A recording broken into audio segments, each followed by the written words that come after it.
This creature swims like a hippo, with its ears, eyes, and nostrils remaining above water. It chews like a camel, from side to side rather than up and down. It has been mistaken for a pig, barks like a dog, and is equally at home on land and in the water. Any guesses? It may be time to put on your thinking cap. This is the capybara.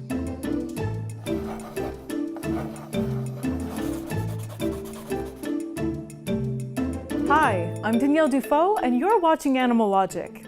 When you think of rodents, you probably think of rats, squirrels, and other small creatures. Well, make room for the king of rats. The capybara is the largest rodent in the world, with an average adult weighing over 50 kilograms. That's 60 times more massive than their closest living relative, the rock cavy. The warm plains and rivers of South America are home to the capybara and thousands of amazing species. The capybara is the last remnant of a long line of gigantic, grass-eating rodents that evolved in South America over millions of years ago. When explorers first observed capybaras in the wild, they were mistaken for relatives of pigs. Today, we know they are more closely related to guinea pigs than to Babe, the gallant pig. Their name actually originates from the indigenous South American Tupi language, which in the 16th century was the most widespread language in the continent. The word capybara comes from the Tupi word capiguara, meaning grass eater. Capybaras are in the Hydrochaeris genus, along with the lesser capybara, which, as you might have guessed, is smaller, at about half the size. Capybaras, sometimes shortened to cappies, can be found in Central and South America, wherever standing water is readily available. Water is an absolutely vital resource for capybaras. In fact, these semi-aquatic creatures have several adaptations to life in bodies of water. They have small eyes, noses, and hairless ears located high on their heads, which allow them to keep only part of their faces exposed when their bodies are submerged. They have fancy flaps on their ears to keep water out. Their reddish to dark brown fur is long and brittle, perfect for drying out quickly on land. And they're great swimmers, due in part to their slightly webbed feet. Capybaras can stay underwater for an impressive 4 to 5 minutes at a time when hiding from predators, which are usually felines such as jaguars, pumas, and ocelots. Capybaras are so comfortable in the water that they can mate and sleep while partially submerged. So, as you can imagine, a standing source of water year-round is essential for the capybara's survival. Cappies are herbivores and use their long, sharp teeth to eat a variety of water plants and grasses. Like all rodents, they have ever-growing front teeth. It's a necessary adaptation since they wear their teeth down daily. An adult capybara can eat over 4 kilograms of grass every day. But they're not picky, and during the dry season, when grasses aren't readily available, they eat grains, melons, and squashes. But their diet doesn't end there. Capybaras have another, more unusual food source that they don't have to go far to find. Capybaras engage in cecotrophy, a fancy word for eating your own poop. Capybaras are hindgut fermenters. Grasses go through their stomach and then get fermented in their intestine. This helps break down the fibers and creates a more nutritious meal. Unfortunately, since the stomach is before the intestines in the digestive tract, they have to poop the fermented food out and then eat it again. Capybaras are highly social animals who exhibit complex social behaviors and live according to a strict hierarchy. A herd of capybara ranges in size from 5 to a crowded 100 giant rodents, with bigger groups tending to form in the dry season. Capybaras are extremely territorial when it comes to their social groups. They use their glands to mark their territory by scent. The glands are located by their nostrils, which makes it easier to smear secretions on vegetation. They may also mark vegetation by dragging their anal glands across it, or by urination. Hey, whatever it takes to mark your territory, especially when prime real estate can give you access to the best year-round food.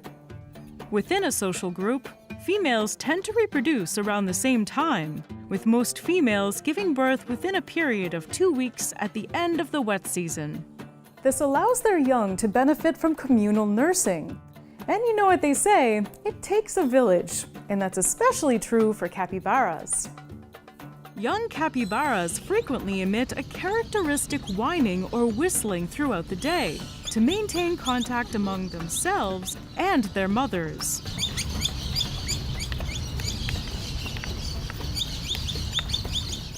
During the first year of life, the young are extremely vulnerable to predators, so their ability to whistle throughout the day really is a matter of life and death. Capybara communication is composed of several different sounds. In addition to the whistles associated with infants, there are also barks associated with potential predators,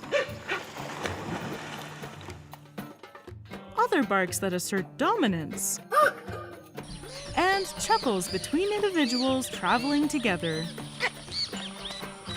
These sounds seem to be group-specific, which means that social groups have specific vocalizations that are not understood by other groups of capybara. When they're not avoiding predators, capybaras have a very calm and laid-back temperament, and this friendliness even extends to other species. On any given day, you may find a capybara with a bird companion or two. This is because there are several species with whom they have a symbiotic relationship. The birds will happily eat parasites off the capybara's fur. So that's what they mean when they say a feather in your cap. Capybaras are hunted for their meat and hides, and their habitat has decreased due to human activity. But their populations are stable across much of their range. We love a cappy ending.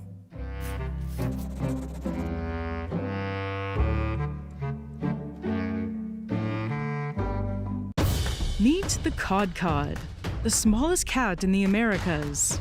The cat with the smallest range and second smallest wild population in South America, with about 10,000 individuals in the wild, and one of the lowest genetic diversities ever recorded among mammals. Everything about this cat is small, including our knowledge of it. But we're gonna change that. In this episode, we've collected nearly all the existing footage of this kitty, and even getting face-to-face with one of the few Kodkods in captivity in the world. And we're heading into the legendary Valdivian forest to see if we can find the legendary Kodkod. We're going deep into the jungle here, and this is one of the weirdest places I've ever been to. In the best possible way. Everything looks so ancient and alien and unique. Today, we're looking at the Kodkod, or Guinea, the smallest cat in the Americas. We're going to use those two names interchangeably, but don't worry, they mean the same thing. These pocket-sized kitties are tiny. At just 75 centimeters in length and weighing a maximum of 2.5 kilograms, they're smaller than a Chihuahua. They're part of the Leopardus genus, along with 7 other South American small cats. They have adapted to a life in a very specific corner of the world, and have evolved to be almost invisible to predators, prey, and humans. But don't let their elusiveness fool you. These cats have a deep bag of tricks, including swimming, an extremely rare behavior among wildcats. Their range, the part of the world where they live, is basically divided in two, which has resulted in 2 distinct subspecies. The northern Kodkod of the drylands and mountains of northern and central Chile is slightly larger and has a sandier-colored coat. The southern Guinea, from the ancient rainforests of southern Chile, are smaller and have darker coats and a more pronounced spotted pattern. It thrives in Chiloé Island, so it gives us the best chance to see them in the wild for ourselves. This southern subspecies also has a larger number of melanistic cats. Aw, mini panthers. They're so well adapted to being almost invisible that very little is known about these cats. There's almost no available footage, and information about them is just starting to emerge. We sent our South American correspondent, Andres, to go and investigate and see how we're learning about these cats. He'll be reporting from the jungles of Chile throughout this episode. Off to you! His first stop is the habitat of the northern Kodkod, the Chilean matorral. These rugged forests are home to some of the most emblematic predators in Chile. There are culpeos, pumas, and buzzard eagles, among other predators. It's an ecological hotspot full of amazing species, so it was the perfect spot to start our adventure. So this is a really cool place because this is a place where mountains and valley meet.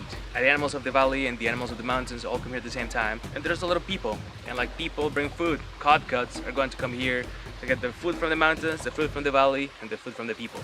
And by food from the people, I mean chickens and any other small livestock they might have, which is not great for them. And it's one of the issues they're facing right now because a lot of people don't like them, especially the older generation. So that's one of the main challenges we're facing here. It's trying to get people to love Kodkods, even though sometimes they might eat their chickens. Of course, Andreas is not alone in this adventure. He's following one of the world's leading Kodkod experts. Hi, I'm Diego Ramirez from Guiña Working Group. The Guiña Working Group is a conservation and research organization devoted to understanding the Kodkod. A lot of what we know about Kodkods comes from their trap cam footage, and finding the best place to set up the cameras is key. We are going to put this camera tray in that tree, so we try to take some pictures of the Guiña in this natural environment to try to understand a little more the ecology of this so cryptic and elusive cat. Trap cams are the easiest way to keep an eye out on the forest. Some research projects might have hundreds of cameras spread around a small area, all hoping to catch a glimpse of an elusive species. This is a flashlight, and this is the objective where the camera takes some pictures of anything or any animal that come in this part. The camera will take videos. That way we can understand a little more about the behavior of the Guiña cat, to know if the Guiña cat is present here, what kind of landscapes she is, understand a little more about the behavior, richness, and other ecological parameters. The sensitivity of the trap cams can be adjusted. The more sensitive they are, the more pictures they take. But it also makes it much more time-consuming to screen all the pics. Part of the difficulty in studying these cats is the sheer amount of work required to see all the pictures. Especially in ecologically busy places, you could get thousands of irrelevant pictures. But then one day, you hit jackpot. This was the case with a group of scientists who found a Kodkod den inside a dead tree. It was a mom and a single baby. This confirms other trap cam footage where it's usually a mother and a single baby. This low reproductive rate is unfortunately bad news for their conservation, but more on that later. Trap cams are part of the puzzle, but they can't tell the whole story. One of the greatest threats to Kodkod conservation is accidental trapping, which unfortunately often costs them their lives. Chile has a surprising invader. It eats a lot, carries diseases, and reproduces like rabbits. It's of course the European hare. European hares were introduced to South America in the 19th century. The plan was to give hunters an animal species that could reproduce quickly, so that there would always be enough of it to hunt and eat. But the hare is famous for two things: being quick and reproducing even quicker. And soon after they were introduced, they had spread throughout the continent. Hunters still catch them, and they often use inhumane traps called huichas. These traps tighten around the neck or leg, leading to long and painful deaths. It's really too sad to show you, but imagine a wire slowly tightening around a leg, cutting all the way to the bone. And to make matters worse, sometimes they catch other animals, like Kodkods, which often die or get very injured. These kinds of traps are technically only legal for catching hares and other invasive species, but of course, native animals don't know the laws, and many fall victim to these cruel traps. Fortunately, some Kodkods get rehabilitated and re-released by organizations such as Casa Noe. Casa Noe is a natural park. They rehabilitate animals throughout the year, and on some very rare occasions, they get Kodkods. Rehabilitation is a tough road, but sometimes we get beautiful images like this. Or this beautiful orphaned Kodkod kitten rescued in the island of Chiloé. The baby was taken to Chiloé Silvestre, a conservation center where it was rehabilitated for 5 months, until it was old enough to be free. Then it was taken to the forest and set free. They even got multiple angles of the kitty's first leaps of freedom. It's so cute. Makes me emotional seeing those little kitties sprint into freedom after being hurt and scared for so long. But as we all know by now, not every injured animal can be re-released. Sometimes they have to be kept in captivity because their injuries would mean a death sentence in the wild. We're in Linares, Chile, and we are seeing one of the few captive Kodkods in the world. This place here does an amazing job of rehabilitation. These cats sometimes come in here with like injuries, they fix them up, send them back into the wild. Sometimes when they can't get released back into the wild, they stay here where, like they'll live the best life they can. Take a look at this guy. This is an Animalogic exclusive. Few people have ever been able to see a live Kodkod, and even fewer have been allowed to film them.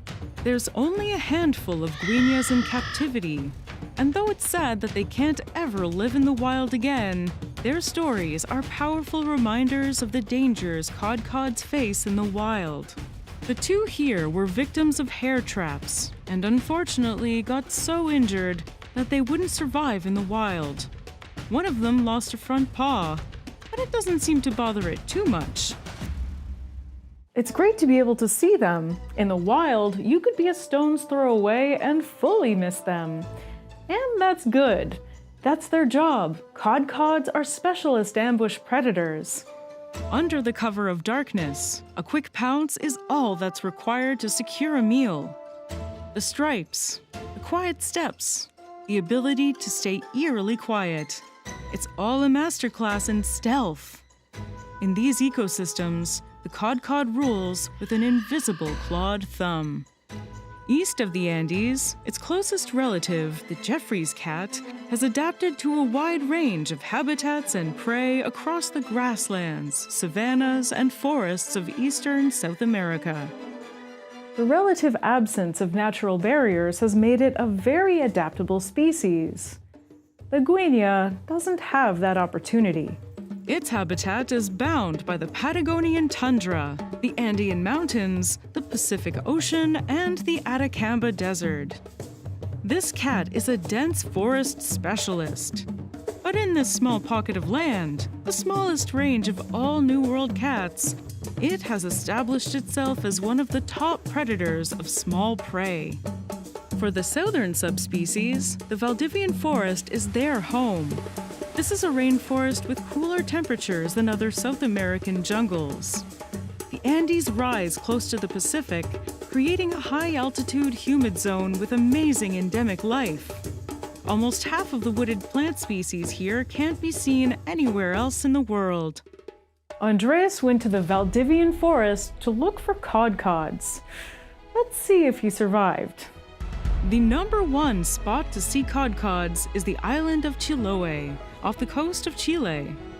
So we're in Chiloé now. Look at that.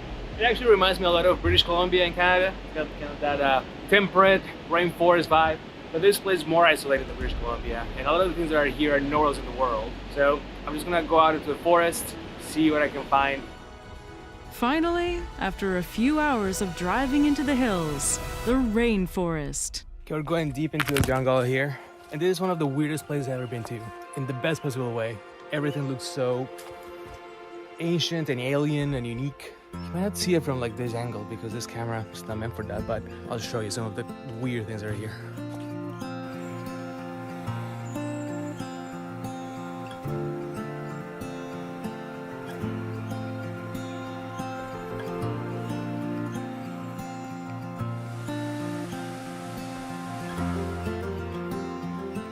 You know, places like this where you can only see a few feet ahead of you. I always think, is there a Kodkod right in front of me and I'm just not seeing it? If I just look hard enough, all those little eyes, little ears poking out behind a branch or something, you kind of start seeing it without actually being there. It's like your brain just gets so like alert about anything that remotely looks like a cat. This is the home of incredible animals. The Monito del Monte, an odd marsupial related to the Australian branch of the family, lives among the trees. Darwin's frog and Darwin's fox, first described by the Big D himself, enjoy the humidity and cover this forest provides. Birds, like the black-faced ibis and the fire-eyed dugong, love the weather and the food that the forest serves up. There's also some of the most famous prey of the Kodkod, a little bird who spends more time on the ground than flying. That right there is one of the most iconic birds of here. It's the Tucao tapaculo, a ground-dwelling bird with a ray-gun-sounding call and a fiery red chest.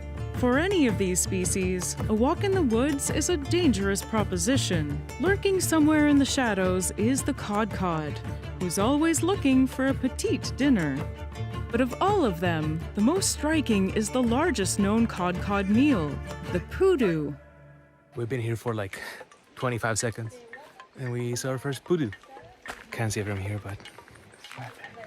Just sitting in those plants over there. So tiny. Super cute. Poodoos are the smallest deer in the world. They're just slightly larger than a Pomeranian.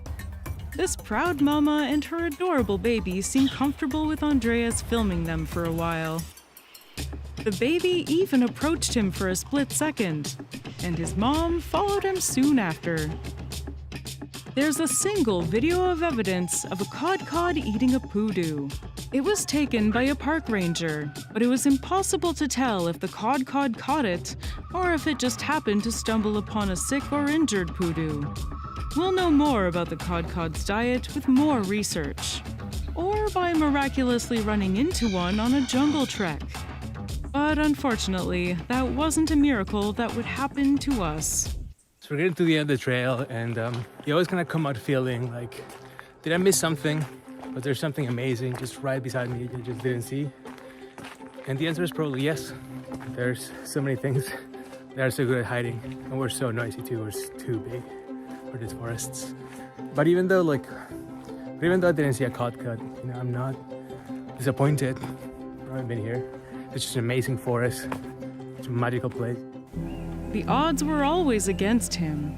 The forest is dense and massive, and there's only a few thousand small cats on an island the size of Puerto Rico.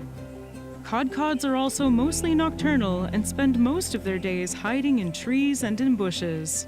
But it's amazing to see the Kodkod's natural habitat and the majesty of one of the most amazing ecosystems on Earth. Thanks, Andreas. Outside of the rainforest, Kodkods have been running into humans for hundreds of years. It's an encounter that usually doesn't end up well for them. Human activities in their territory are pushing them into ever smaller pockets of native forests. Farming, human-caused forest fires, habitat fragmentation, and diseases from pets have shrunk the Kodkod's habitat and population. Studies have shown that they don't even seem to like planted forests, possibly because they don't have the hiding spots and denning sites as older forests do. Other predators, such as foxes, adapt much better to these exotic forests. Kodkods need the undergrowth of the rainforest to sneak up on prey, and many of their prey do too. Less prey availability and fewer places to hide lead to fewer Kodkods. Fragmentation of their habitats has also led to very low genetic diversity in some populations. In fact, Kodkods have some of the lowest genetic diversity ever recorded in mammals. Unfortunately, their population size is shrinking. There are only 10,000 Kodkods left in the wild, in about 160 square kilometers of viable habitat. That means that in an area the size of Manhattan, there would only be about 2 guineas on average. But in the areas where they're most abundant, a male's territory is about the size of Central Park, and females occupy areas a quarter of that size. And even though there's so few of them, they still carry a negative stigma in parts of their range. Attitudes towards the guinea have historically been negative. In rural areas, especially in farming communities, these cats have been perceived at best as annoying pests and sometimes as dangerous threats. Some people even think that they could kill goats. Although, look at this little guy. You think he could do anything to a goat? Nah. To this day, close to 50% of the rural populations of southern Chile see this cat as harmful due to their effects on poultry farms. In some indigenous communities, they're even seen as bad omens. In these areas, it's not uncommon for farmers to kill guineas and keep their pelts as trophies. The good news is that there are lots of people trying to save the Kodkod, like the Guinea Working Group, who besides doing lots of work in education, are also doing lots of scientific research. The group encourages locals to participate in citizen science projects, reporting their sightings to collect as much data as possible. They also do educational projects to get people to learn to love the Kodkod. Some projects even include life-size sculptures to teach people what to look for. Additionally, they put up signs on busy roads in the Guinea's range to alert drivers of the presence of the cat. Road mortality is one of the biggest threats to the Kodkod's conservation, but the signs let people know to be mindful of wildlife on the road. Thankfully, the younger generations seem to have a more positive attitude towards the cat and broader understanding of its role in the ecosystem. This will hopefully lead to improved and more generalized conservation efforts over time. The guinea, being a charismatic predator, is slowly becoming an icon of Chilean fauna. This is helping overcome negative attitudes towards them. Still, for these communities, protecting poultry continues to be a priority, and local Kodkod conservation efforts need an element of conflict prevention and resolution between cats and farmers. The Kodkod is one of the most amazing secrets of South America, but with so many people working to protect them, we're optimistic that their populations can recover. It still requires a lot of work, so if you can, give them a hand. Or a paw.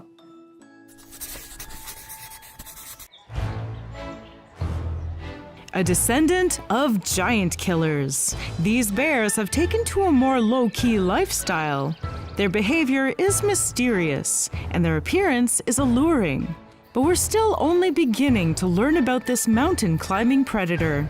This is the largest predator of the Andes, the spectacled bear. The spectacled bear, the Andean bear, the decorated bear, and Tremarctos ornatus are all names for one of the most handsome bears in the world.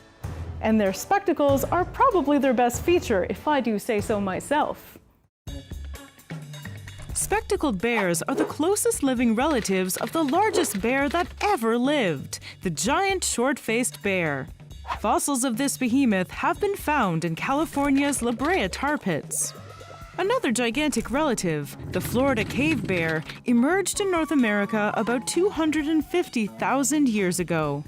But all the other members of the family died out, and today, the spectacled bear is the only living member of the short-faced bear family. Spectacled bears can be up to 2 meters long and 1 meter tall on all fours. They are one of the largest mammals in South America, and yet they're still one of the smallest bears in the world. They typically weigh around 130 kilograms, which is pretty small compared to other bears like the Kodiak bear, which can weigh up to a whopping 600 kilograms. But despite its small size, it plays a huge role in South American folklore. In Quechua, an indigenous language found in the Andes, this bear is known as Ukumari and acts as a mediator between the world of the living and the dead. The most famous spectacled bear is Paddington, who traveled to England from darkest Peru. The jury's still out on whether wild spectacled bears are any good at making marmalade. But they don't need to be famous to be easy to tell apart from other bears.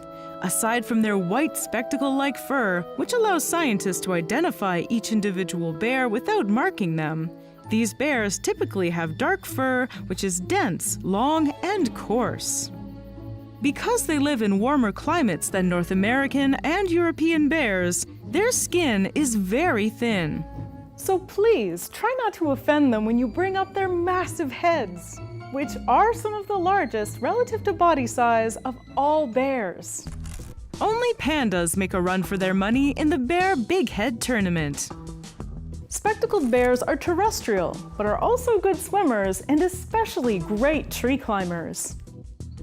They spend a great deal of their time in trees and are considered to be one of the most arboreal bear species in the world. They sometimes even build leafy platforms in the trees, used to sleep and feed. They can leave messages on trees for other individuals by using claw marks or signaling their path by marking leaves or trunks with urine. But not every spectacled bear lives in the trees. These bears are highly adaptable and are found in a wide range of habitats, including rainforests, paramos, and coastal scrub deserts across the Andean mountain range. Living mostly in the tropics, the food they need to survive is available year-round, so there's no need to hibernate.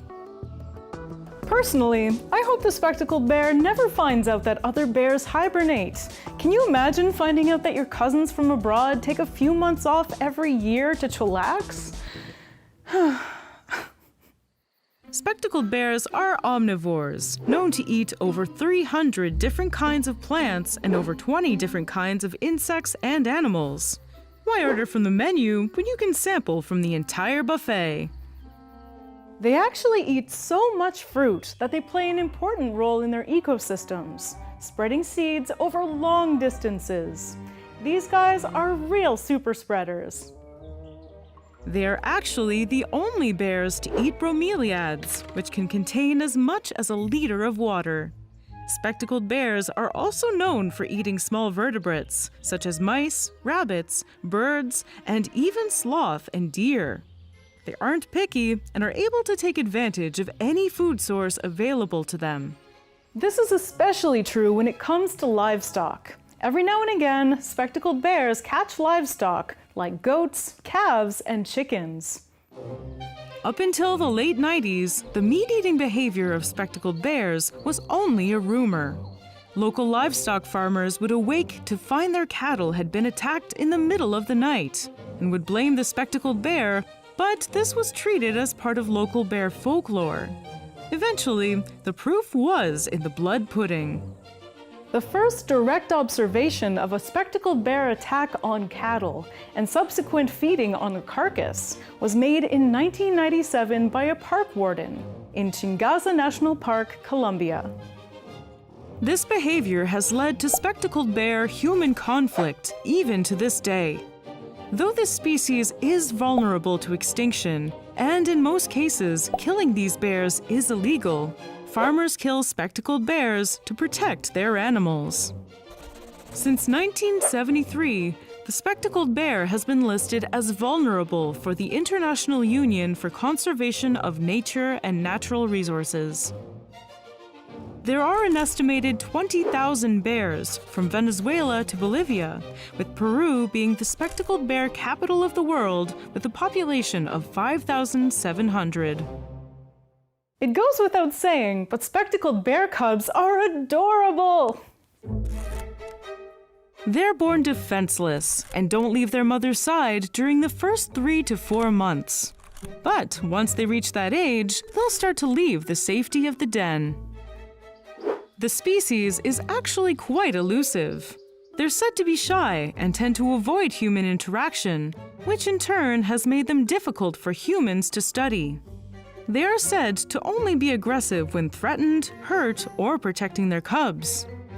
All the more reason to love this spectacular spectacled species. Try saying that 5 times fast. Spectacular spectacled species. Spectacular spectacled species. Spectacular. Wait. Nope.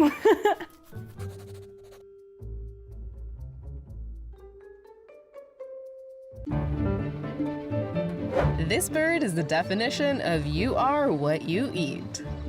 I can feel their feathers, they're so close to me.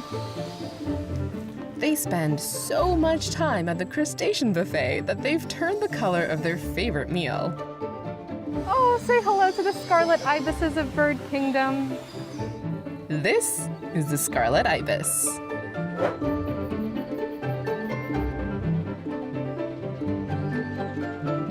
Today, we're in Bird Kingdom in Niagara Falls, feeding the lorikeets. And when they've got their fill, I'm going to meet a bird that's seriously pretty in pink. Hello, we have arrived at Bird Kingdom, and we're entering the small bird aviary. It really feels like we're walking through a rainforest.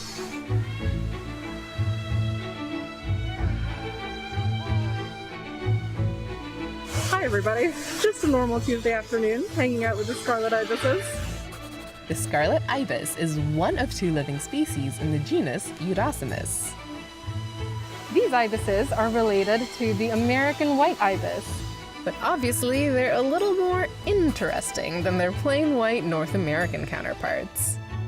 They belong to the wading bird family Threskiornithidae, which includes ibises from around the world, as well as one of my favorite birds, the roseate spoonbill. The ibis family is full of colorful characters, but only the scarlet ibis can boast a pink plumage. Or is it red? Or orange? Let's just keep it simple and go with scarlet, like their name. Whatever shade of pink they are, they're all gorgeous, so I'll have to pop back in the studio with an outfit to match. As long as on Wednesdays they wear pink, they can sit with us. Or stand gracefully, I guess. Scarlet ibises live in wet, marshy habitats in South America and the Caribbean. Even though they love spending time in the water, Scarlet Ibises are actually pretty great flyers. They migrate long distances in the classic V formation. They'll glide and soar through the sky at high heights and fast speeds. But for shorter distances, they fly in what scientists call, damn, that's a lot of birds. Unlike the world's most iconic pink bird, the flamingo, scarlet ibises are quite small. They're so tiny. They're much tinier than I thought they would be. They're just about 60 centimeters tall and only weigh a little over 1 kilogram. They have long pink legs and a long curved bill, which they use to look for food in soft mud or under plants. Despite being waders, scarlet ibises don't have super webbed feet.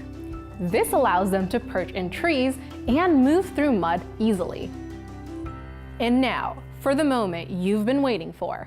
Why? They're pink! And the very shocking answer is their diet. So, the same as flamingos. I was really hoping for a more exciting reason, like they evolved specifically to blend in with Regina George's bedroom. But alas, the scarlet ibis primarily eats insects, shrimp, crabs, mollusks, and other crustaceans. And those shrimp and red shellfish contain a red pigment called astaxanthin. And eventually that pigmentation carries over to these ibises. Eat enough crabs and suddenly you start to look like a crab. Just not the whole claw part. Some researchers believe that the American white ibis and the scarlet ibis are actually the same species, and it's just their difference in diet that sets them apart. We're still not sure why more scientists haven't fed white ibises a scarlet ibis's diet to see what happens. What are you waiting for, science?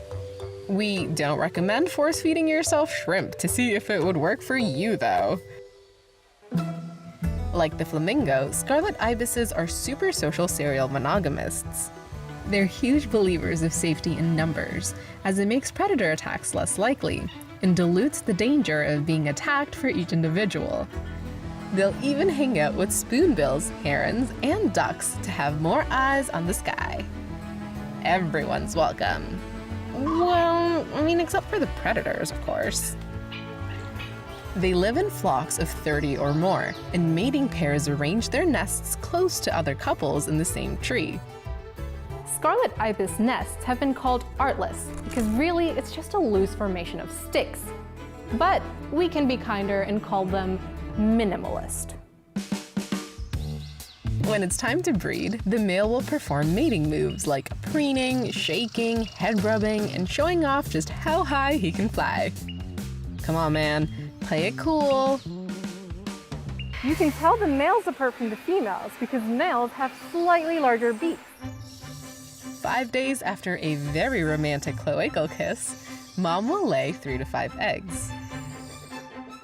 Juvenile scarlet ibises are usually dusty brown and white. It's only through feeding that they get their bright magenta color.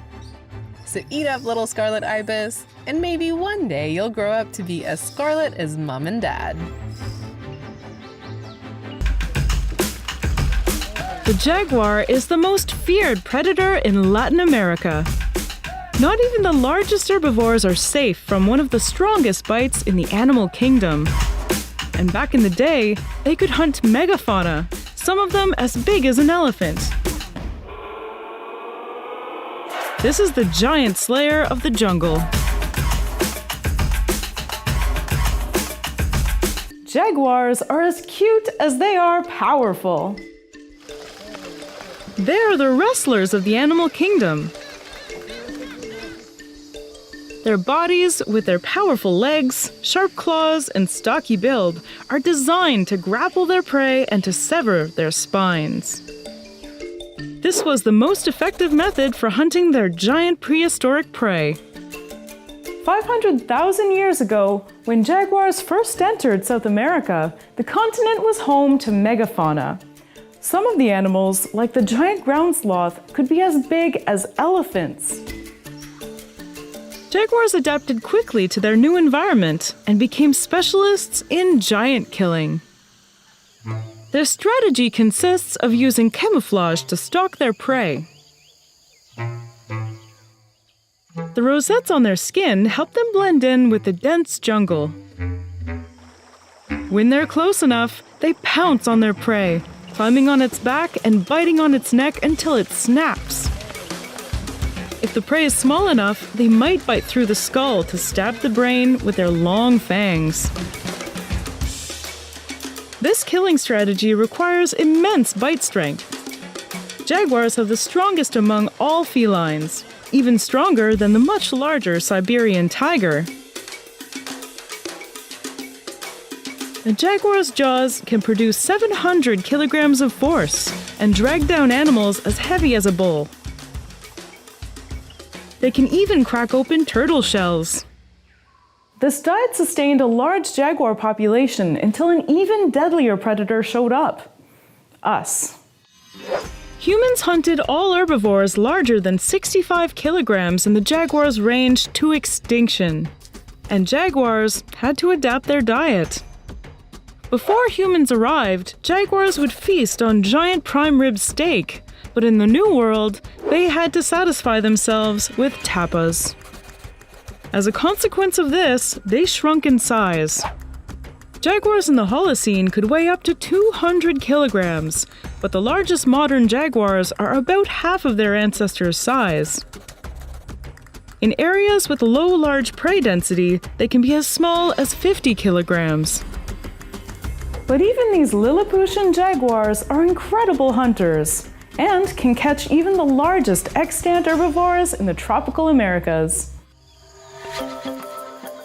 Their current diet consists mostly of deer, peccaries, caimans, and capybara, though monkeys and tapirs are also caught on occasion. Capybara seem to be their preferred prey, and it's not rare to find capybara skulls with 2 perforations on their sides.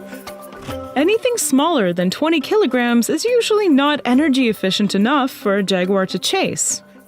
The smaller prey is mostly caught by pumas, which are sympatric with jaguars. Their biggest available prey, however, are domestic cattle, which is a bit ironic because they were introduced to America by the same species that killed off all of their historic prey. Brazil has the world's largest population of cattle, and vast expanses of the Amazon have been cut down to make room for them. Jaguars sometimes attack cows and are very effective at killing them, despite being much smaller than them. Unfortunately, this has put them at odds with ranchers, who preemptively kill jaguars to protect their herds.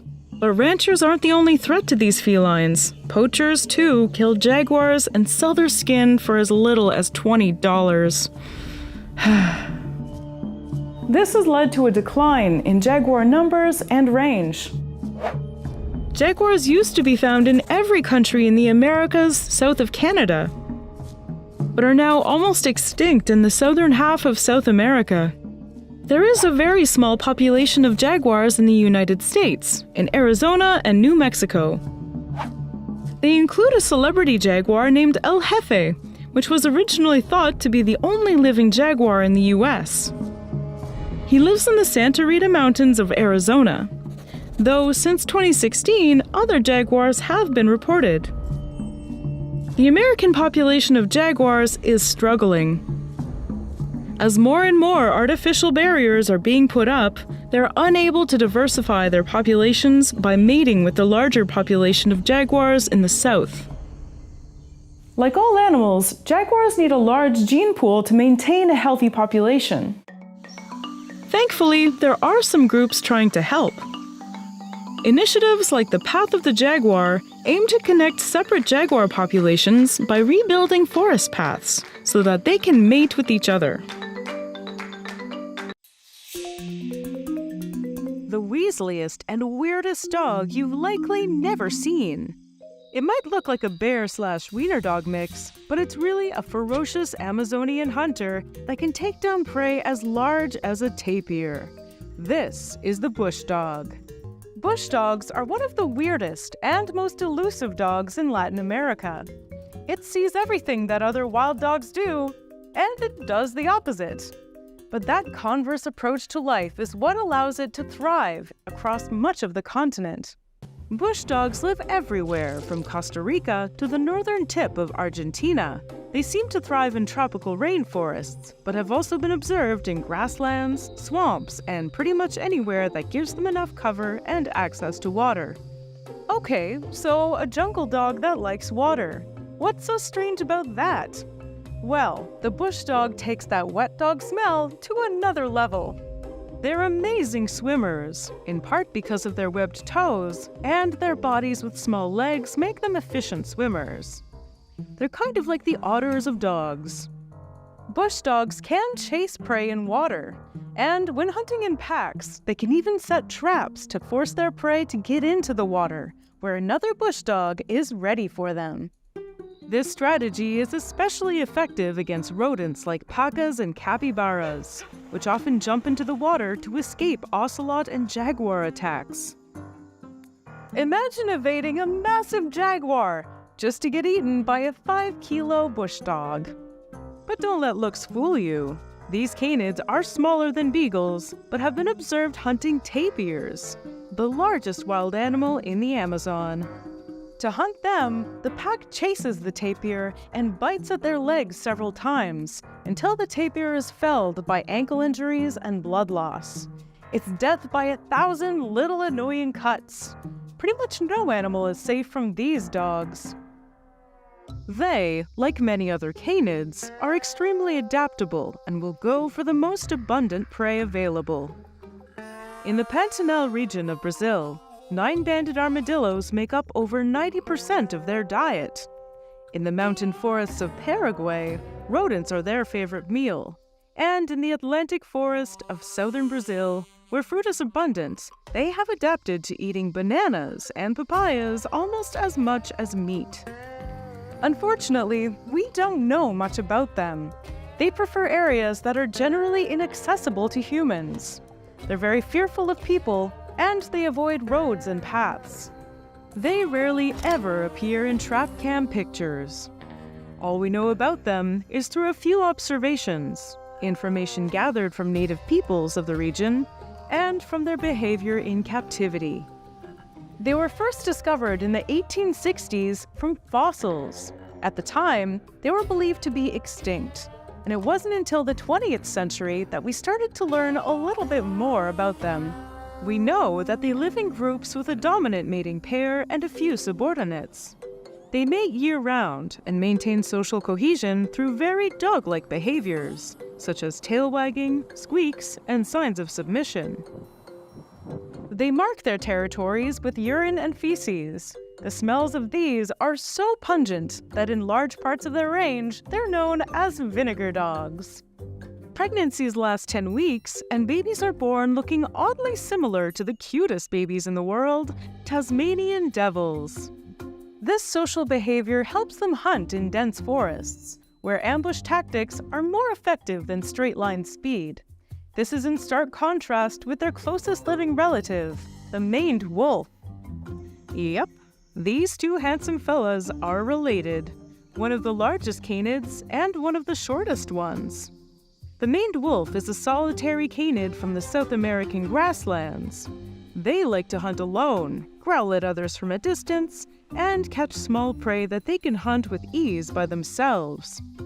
But the more communally oriented bush dog, which is only about a third of the size of the maned wolf, can catch the largest prey there is in their habitat. So the lone maned wolf got the looks and speed, but the bush dog got the gumption. They got that bush dog spirit in them. So how did these two cousins end up looking so different? Who was their common ancestor? That, we unfortunately just don't know. Animals don't fossilize well in tropical rainforests, and those who do are quickly covered by plant matter that makes it almost impossible to find them afterwards. But DNA analyses have shown that the bush dog is the more basal dog, meaning that their ancestor resembled them more. It was the maned wolf who had a glow-up once it came out of the jungle and into the pampas grassland. Unfortunately, deforestation and fragmentation of the rainforest are taking a toll on the bush dog. These little guys are semi-nomadic, which means they need large swaths of land to catch their prey. But as pockets of their habitat are getting smaller, they're less able to catch the food they need. Their populations have declined by 25% over the past 12 years.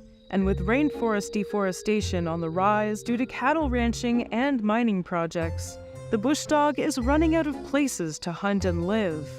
Hopefully, as more areas get protected, they'll be able to establish stable populations. So please, support as many rainforest conservation initiatives as you can. It will help the bush dogs, as well as all of the other amazing Amazonian animals.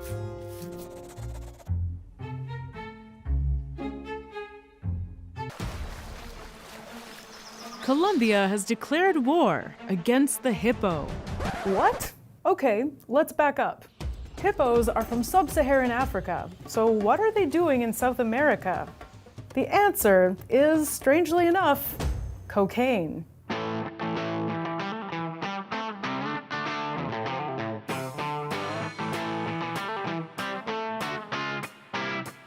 The cocaine hippo saga is one of the strangest conservation stories of all time, and it might soon be coming to an end.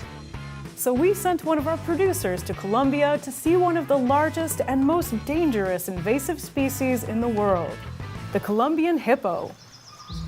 The Colombian invasive hippo crisis has been over 40 years in the making. The ethics of their removal is muddier than in almost any other invasive species, as is the danger. And to this day, the public is divided on what to do with them. But let's start from the beginning.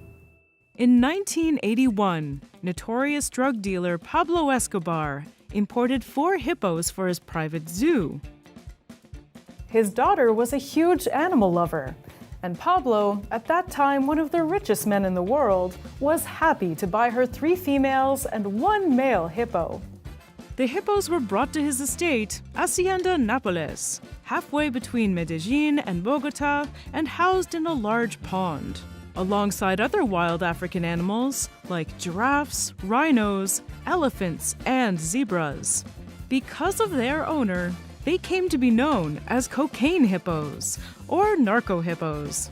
The state took over Hacienda Nápoles after Escobar's death in 1993, and most of the animals got transferred to zoos around the country. But the hippos were too difficult to capture, and the herd had grown to 16 by then, so they were left at the pond, assuming that they would stay there and would eventually die out. But they didn't. The local agencies failed to realize that Hacienda Nápoles was very close to the Magdalena River, the largest river in Colombia, and a perfect habitat for hippos.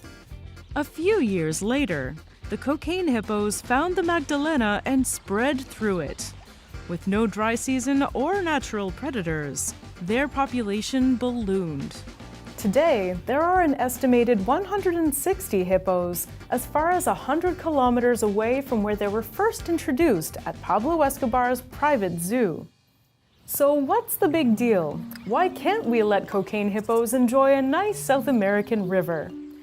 For a while, that was the attitude of the government too, until reports of attacks on fishermen became all too common. Hippos are famously territorial. They're one of the deadliest mammals in the world, only being beaten by humans and dogs.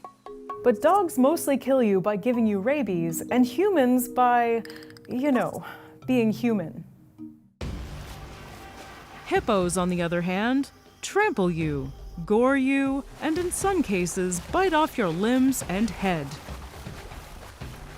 So in 2009, the government decided to cull a hippo that had been identified as being aggressive towards fishermen. They called him Pepe the Hippo and summoned the military to help get rid of him. They did what they were asked to do, but later published a picture of soldiers carrying machine guns and posing with the dead Pepe. This sparked major outcry in environmental groups and the public in general, which led to a pause in the hippo cull.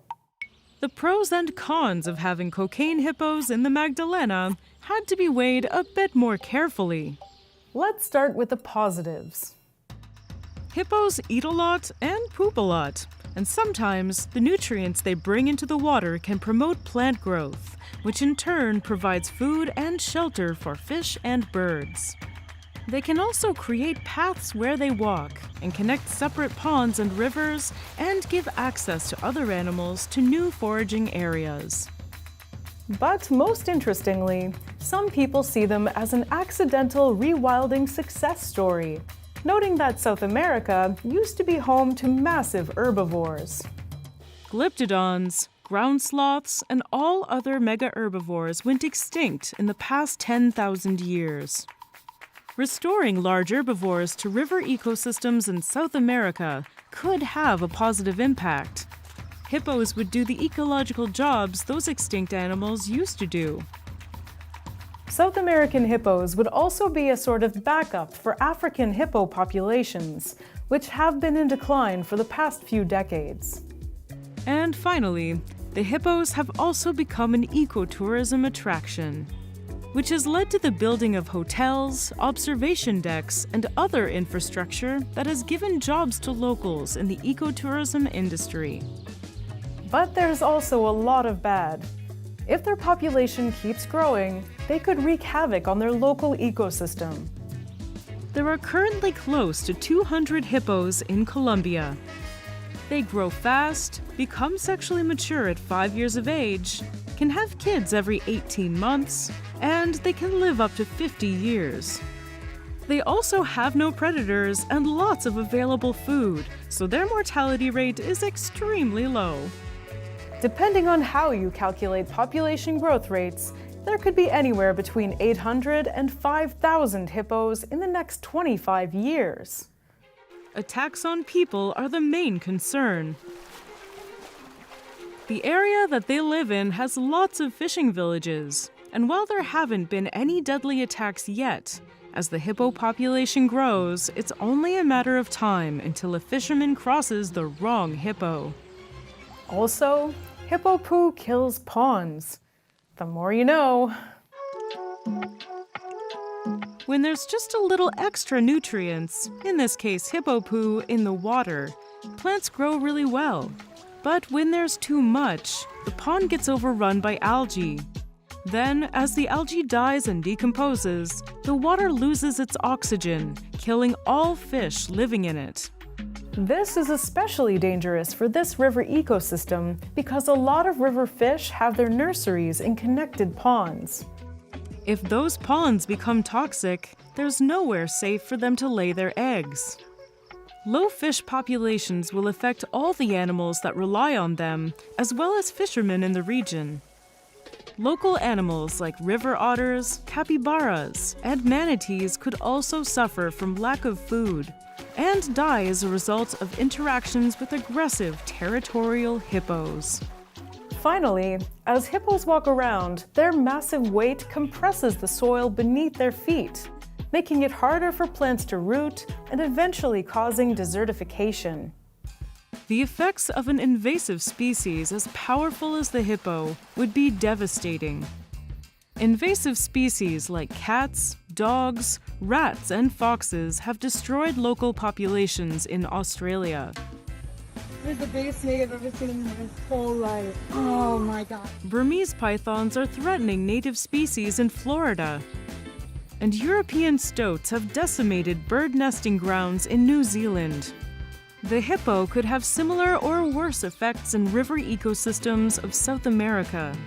It wouldn't be an overnight event, but if they manage to colonize other large rivers in the region, like the Orinoco or Amazon rivers, hundreds of local species would be at risk.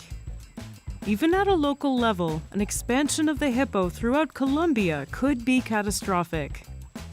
If hippos continue to thrive unchecked in Colombia, it will degrade ecosystems and threaten local species, with unknown snowballing effects.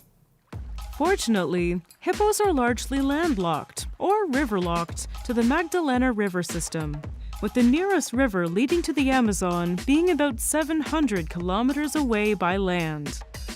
Meaning that the risk of them spreading to the rest of the Amazon basin and taking over is basically null. That said, if Pablo Escobar was Brazilian instead of Colombian, the Amazon might look a lot scarier than it does today. And it already looks pretty scary. So yeah, the bad, unfortunately, outweighs the good. So what are we supposed to do with all these hippos? Culling them from helicopters or calling up the army to deal with them was considered inhumane, and generally a pretty bad look for a country that's still trying to build its ecotourism industry. Castrating the males is expensive and dangerous because a large team is required to find them, tranquilize them, operate on them, and monitor them. The hippos also have a very thick skin that make landing a tranquilizing dart a lot harder than it seems, despite the size of the target. And also, since hippos run to the water when they're startled, they could drown if they dive after they've been tranquilized. Hippos also hide their testicles inside their body, so the procedure isn't as simple as it is in dogs and cats. So in 2023, the Colombian government announced a plan to deal with them. 85 hippos will be captured and sent to zoos around the world, and 40 hippos per year will be castrated from then on. It will cost hundreds of millions of dollars, but it will save the Magdalena River and its endemic species from the hungry cocaine hippos. If you want to see a wild hippo, you still have time. Hacienda Nápoles is open to the public and has several hippos in its network of ponds and streams. You might even run into one in the streets of the town, but you should hope that you don't. And while you're there, you can explore the amazing flora and fauna of this largely uncharted river. Wildfires are an increasingly huge problem in South America and all over the world, really. In a new video on the other channel that Tasha is on, Tasha explores the cutting-edge technologies that are on the front lines of the war against wildfires. She tells a story about how she personally fought a wildfire in the middle of the night at a retreat that the Dalai Lama stays at when he's in the States. And they post new educational videos every other Friday about the world of tech and its impact on us. It's really great. I promise you'll love it. It's called Mobile Syrup. You can watch by clicking here or following the link in the description. And make sure you check out the rest of the channel. A murky water hunter with a sixth sense for finding fresh meat. Some might say it's ugly, but if you ask the locals, they'll tell you it might steal your heart and take it to the depths of the Amazon River. These are the South American river dolphins. When you think Amazonian apex predator, you're probably thinking harpy eagles, jaguars, and caiman. But in the rivers and flooded forests lives a deadly predator with the face of an angel. Maybe angel-faced is pushing it a bit, but just look at these guys. Amazonian river dolphins are cute killers, though maybe not as conventionally beautiful as their cousins, the bottlenose dolphins. They're one of several river dolphin species in South America. There's some taxonomic controversy, but the species usually recognized are the Bolivian river dolphin, the Araguayan river dolphin of Brazil, the Amazon river dolphin, and the Orinoco river dolphin. Some scientists claim they're all subspecies of the same species, so for simplicity's sake, we'll call them all by their common name, botos. Botos evolved from marine dolphins, but nobody knows for sure how they got to South America. They could have entered the continent from the Atlantic through the Amazon Delta, but it's also possible that they came from the Pacific side before the formation of the Andes. These river dolphins are thousands of kilometers away from their closest seafaring relative, the La Plata dolphin, the only river dolphin known to live in saltwater estuaries as well as the coast of the South Atlantic. Though their biology differs from marine dolphins in fundamental ways. Marine dolphins, such as the common dolphins or the bottlenose, are built for speed. They have to travel vast distances in search of food and will catch fish in the open water. Their double-slitted eyes work equally well in and out of the water. And they're able to dive up to 40 meters in search of fish. Botos, on the other hand, are built for agility. The levels of the rivers they live in can fluctuate up to 12 meters. And when those levels are high, it floods the forest. And the fish head out there because it offers more safety than open rivers and more feeding opportunities. Botos need to be able to follow their prey into those flooded environments full of obstacles. That's why being smaller and more pliable is a must when navigating and hunting in the flooded jungle. While bottlenose dolphins are about 4 meters long and weigh up to 300 kilograms, botos are just over half the weight of a bottleneck and are just about 2.5 meters long. Botos females are even smaller, which is unique among river dolphins. In Asian species, females tend to be larger than males. Marine dolphins are built like arrows. Their neck vertebrae are fused to keep them straight when swimming at high speeds. Botos vertebrae are not fused. This allows them to turn their head 90 degrees. Because of their necks, when they surface for air, bottlenoses have to do a bigger jump. Botos are more flexible and only have to come out slightly to expose their blowholes. That doesn't mean they can't jump, though. They've been documented breaching over 3 meters out of the water. But while a marine cetacean like a Dall's porpoise can swim at 70 kilometers an hour, and a bottlenose can reach speeds of 35 kilometers an hour, a boto can only swim at 20 kilometers an hour. Though normally they only swim at a leisurely 3 kilometers an hour. They're the slow walkers of the dolphin family. We've kind of been burying the lead here, but yes, botos are adorably pink. But unlike flamingos and other pink birds who get their coloration from their food, botos get it from scraping their body on rocks and plants. So yep, they're basically covered in scars. But it's cool, chicks take scars. In general, older males will be pinker because in addition to having to swim in rough areas, they'll fight each other for access to females.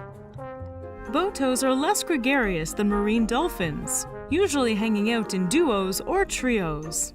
Though because of the nature of their habitat, they're found in higher densities than other dolphins in their ecosystems. They have a lot of neighbors, but not a lot of friends. Some exceptionally large groups of over 30 dolphins have been documented, but they're extremely rare. During the rainy season, the females and the young spend most of their time in the flooded forest, while the males stay in the river. That doesn't mean the males get less of a meal. South American tropical rainforests are packed with all sorts of yummy food. And if you're starting to think that they're not as brutal as their saltwater relatives, you'd better reconsider, because one of the Boto's favorite meals is piranhas. During the dry season, when all the fish are concentrated in a relatively small area, Botos can be a bit picky with their food. But during the flooding season, they catch whatever they can. They have been observed cracking open freshwater crabs and turtles. These adorable predators eat about 5% of their body weight every day. And the biggest key to their hunting success is their echolocation. Botos have a huge echolocation organ on their head, officially and hilariously called a melon, which helps them find their way in the dark and murky waters of the rainforest. But since the jungle is full of trees and rocks and sandbanks, the echo from a single click might be too confusing. River dolphins produce about 80 clicks per second to give them constantly updating spatial mapping of their surroundings. Their clicks aren't nearly as loud as those of dolphins in marine environments, but Botos don't need them to travel as far, since their hunting grounds are smaller. Botos are deeply entrenched in several Amazonian cultures' folklore.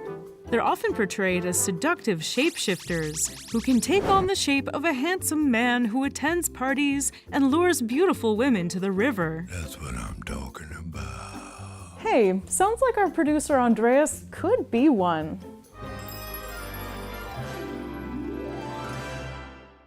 Unfortunately, their charm doesn't protect them from fishermen, who often accidentally catch them and other river cetaceans in their nets, where the Botos suffocate to death. More recently, some fishermen have come to use river dolphin meat as bait. Others deliberately kill them because they damage fishing equipment. This has led to a rapid decline in their populations. The Amazonian river dolphin is an endangered species, and local governments have banned the killing of dolphins and put a moratorium on fishing species caught with Boto meat. Hopefully, as more people become aware of their plight, they'll get better protection. And we might see them again in human form at a party, hitting on beautiful people like you.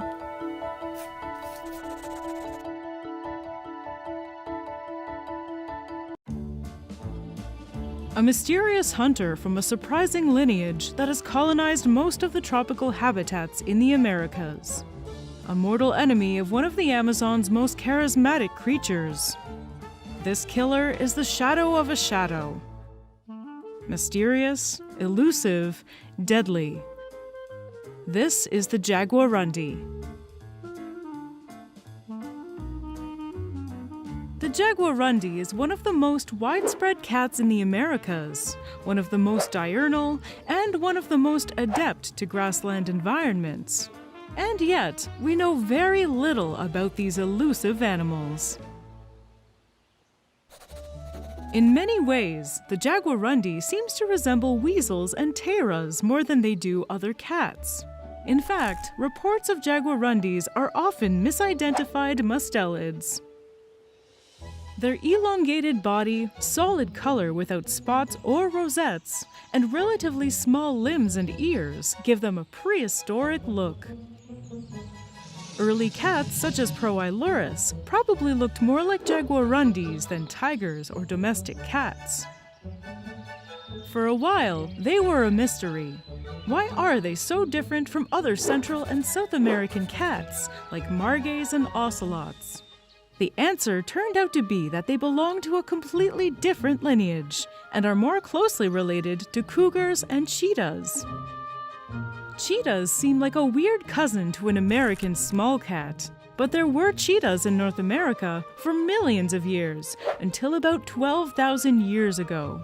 And like their cousins, they originated in Eurasia and migrated to the Americas via the Bering Strait. American cheetahs died out during the Holocene megafauna extinction event, which also saw the end of American lions, mammoths, and ground sloths in the region.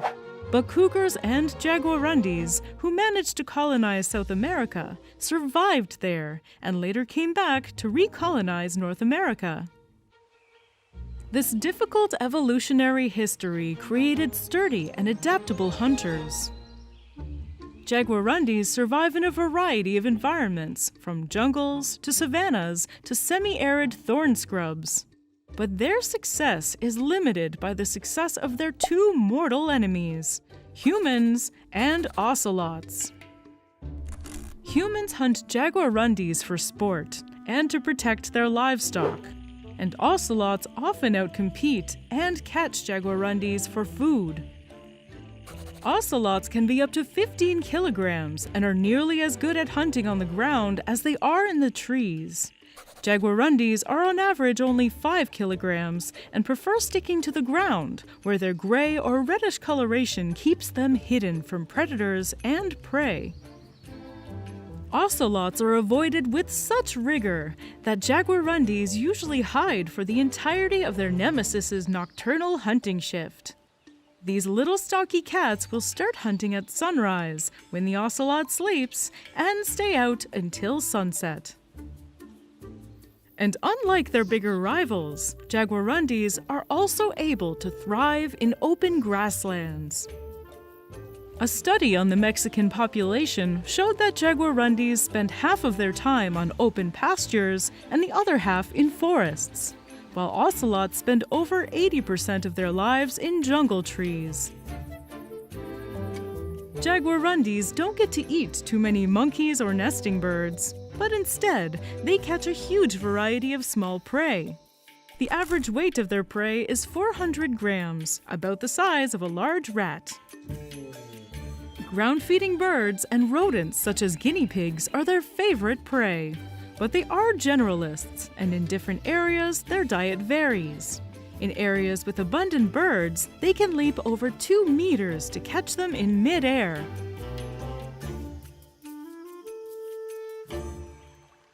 As a general rule, they eat whatever is most abundant and easy to catch, even if it's larger prey. In areas near humans, chickens are the easiest prey. This puts them in conflict with farmers who often kill them to protect their poultry. Because of their adaptability, they have colonized most of the Americas, from North America to Argentina. Only their cousins, the cougars, have a larger range in the Americas. There used to be reports of them in the southern United States, from Texas to Alabama, but the last confirmed sighting was a roadkill from 1986. Rapid urbanization and habitat fragmentation likely caused the disappearance of the American jaguarundis. In their current range, the populations are stable, especially in the rainforests and near grasslands of Mexico and the Amazon.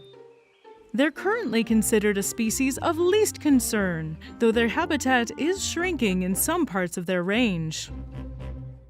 And though they're found in a massive expanse of land, they live in very low densities, and in some cases require ranges of up to 100 square kilometers to get enough food.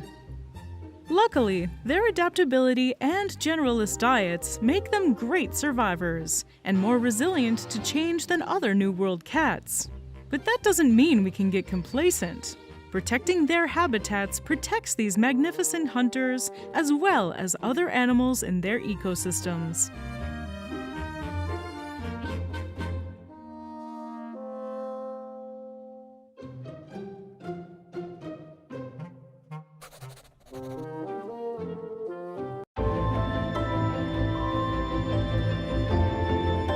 Born into a family of scavengers and opportunistic thieves, this bird soars over some of the most unforgiving landscapes on Earth.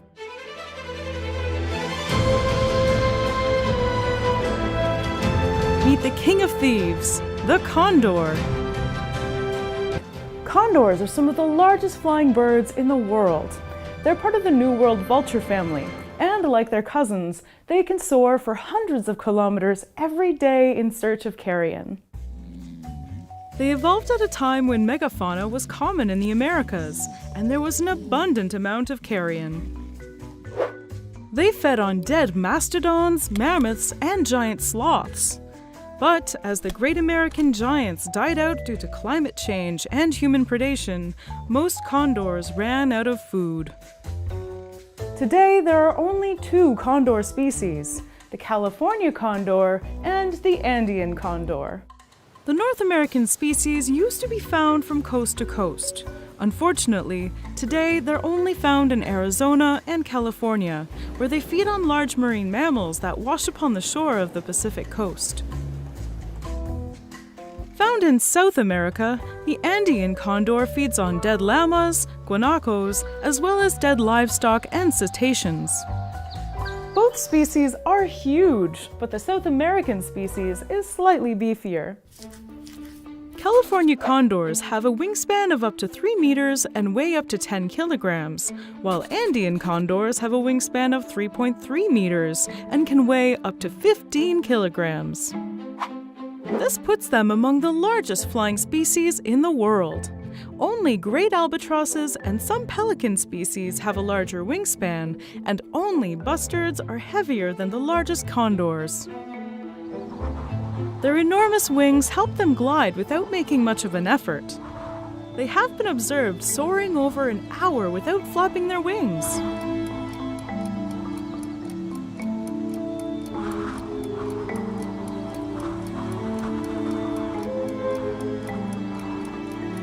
But compared to some of their extinct relatives, condors are just little runts.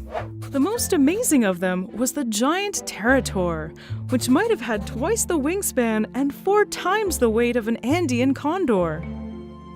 Being this huge means they have no predators when they're fully grown, but it also means they need a lot of food to survive. When looking for carrion, they look for smaller scavengers such as turkey vultures and corvids to help them find food. Turkey vultures are particularly useful because they have one of the most developed chemoreception systems among birds, so they can sniff out prey in forested areas. Condors can go several days without eating, but when they find food, they can eat several kilograms in one sitting. The condor's large beak is able to tear through thick hides more efficiently than a turkey vulture's. But once the condor has had its fill, the turkey vulture and other scavengers can access food that they otherwise couldn't, so it's mutually beneficial. The king looks after his people. Part of the condor's regal fashion sense is the frill of feathers at the base of their neck. California condors have a black frill, and the Andean condor has a white one. The South American condor also has a crown on its bald head. Their bald head is an adaptation for life as a scavenger. Having no hair or feathers makes it much easier to clean. It's basically the same reason why restaurant kitchens aren't carpeted. It also exposes pathogens to dehydration and ultraviolet light at high altitudes. The least majestic thing they do is the way they cool themselves off. Like other members of their family, they empty their cloacas on their feet. This is thought to protect them from the sun and prevent skin dryness. But these are not very important issues in the cold Andes mountain range, so South American condors often have uric acid buildup on their legs. It's called fashion. Look it up. These beautiful scavengers are actually really great parents and partners. When they're about 6 years old, they become sexually mature and start looking for a partner. They mate for life, and a couple can stay together for over 50 years. They usually lay 1 or 2 eggs. chicks hatch after 2 months of incubation. At 6 months of age, they can fly on their own, but stay with their parents until they're about 2 years of age. By then, the parents are ready to lay new eggs, so the older siblings get kicked out. Despite their careful parenting, California condors are critically endangered. In the 80s, the condor population of North America was in the double digits. A plan called the California Condor Recovery Plan was started, and it consisted of catching all the wild condors and creating a breeding process in captivity. Of course, there were ethical, economic, and ecological concerns, but the plan went ahead, and by 1987, all the 22 living California condors were in captivity. They were bred, and the chicks were reared using puppets to prevent them from imprinting on humans. A few years later, the first condors were reintroduced into the wild. Since then, their populations have been steadily growing, but they still face challenges, such as electric power lines, egg collection, lead poisoning from eating animals shot with lead bullets, and accidentally eating plastic. As of today, there are more than 450 California condors, and more are being born in the wild than there are dying. The Andean condor is doing better. They're protected across their range as they're the national bird of 7 South American countries.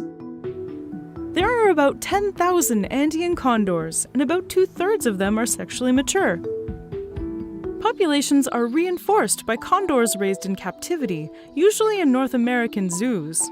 But in northern parts of their range, they're still decreasing. They're currently considered a near-threatened species.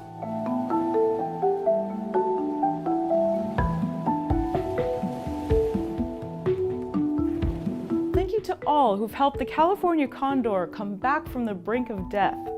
And here's to more future successes.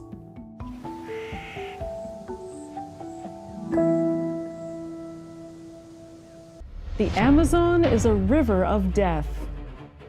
It's an unforgiving environment whose inhabitants live in a deadly daily struggle. The murky waters teem with predators, all driven by one primal goal: kill or be killed. Beyond the caimans, snakes, and jaguars on the river banks, there's a bevy of hunters ready to strike in its murky waters. These are the most ferocious and weirdest hunters of the Amazon River. The Amazon is one of the most amazing ecosystems on Earth. Its basin is so large that if it was a country, it would be the 7th largest country in the world. That's a lot of land to house a lot of predators. And possibly the scariest of them are the fish.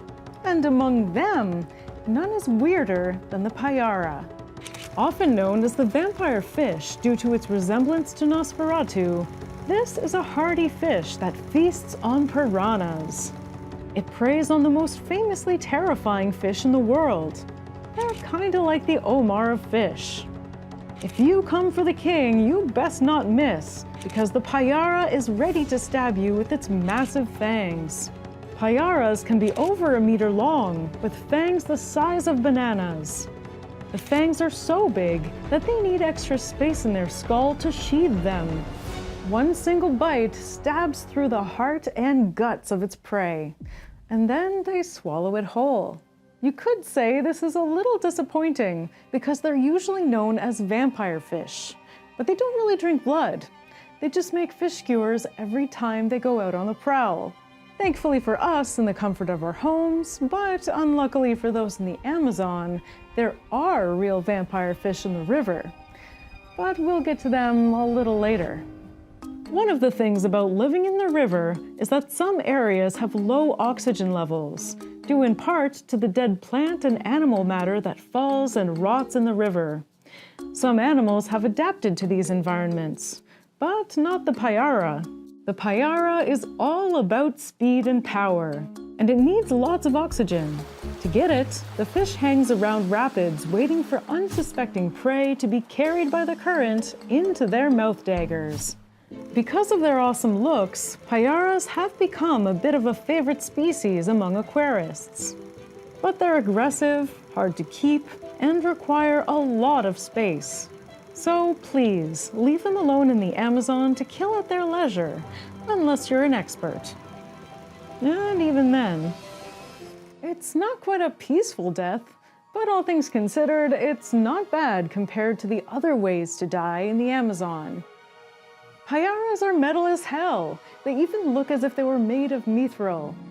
But even they would be wary of the giants of the muck, the Arapaima. The Amazon is the largest or second largest river on Earth, depending on how you measure it. It also has over 1,000 tributaries that form a labyrinth of dark water that can be seen from space.